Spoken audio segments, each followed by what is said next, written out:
خطرے سے مت ڈرو، اس کا سامنا کرو۔ ایسا کرنے سے خطرہ آدھا کم ہو جائے گا۔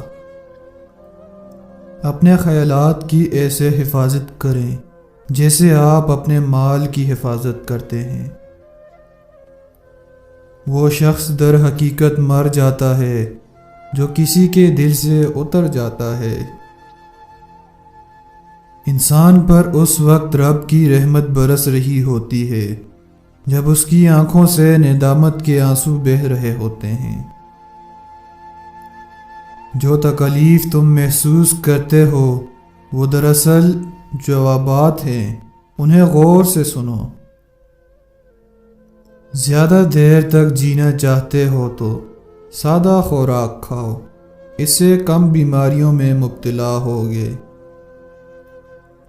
اپنی طاقت کو کبھی انسانیت کے خلاف مت استعمال کریں۔ آپ کی طاقت نعمت خداوندی ہے۔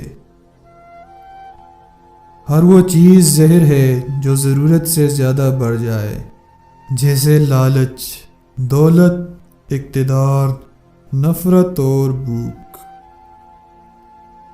وہ لوگ اپنا مستقبل کھو دیتے ہیں جو اپنے حال اور ماضی کے مابین ہر وقت لڑتے رہتے ہیں۔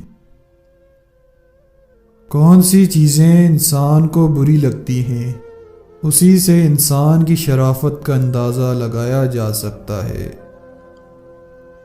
وہ درخت ہمیشہ مضبوط ہوتا ہے جو اکیلے نشو نما پا کر بڑا ہوتا ہے۔ اپنے گناہوں پر شرمندہ نہ ہونا ایک ایسی مہلک بیماری کا شکار کر سکتا ہے جس میں صرف اور صرف رسوائی ہی ملتی ہے۔ بھرپور سکون محسوس کرنا چاہتے ہو تو اپنے مال میں سے کچھ حصے ضرورت مندوں میں تقسیم کرو۔ جب تمہیں یقین ہو جائے کہ تمہارا رزق اللہ کے پاس ہے، تمہیں چاہیے کہ فوراً اللہ کی تلاش شروع کر دو۔ جو بندہ خود کو قابو یا برداشت نہیں کر سکتا وہ زندگی میں مقام نہیں بنا سکتا۔ بدن میں طاقت پیدا کرنے اور کمزور جسم پر گوشت چڑھانے کے لیے 2 چیزیں کھایا کرو۔ اول روزانہ 7 کیلے اور دوسرا ابلے ہوئے چاول کے ساتھ گوشت۔ بیوقوف انسان کی خاموشی اسے عقل والوں میں شمار کرنے کے لیے کافی ہے۔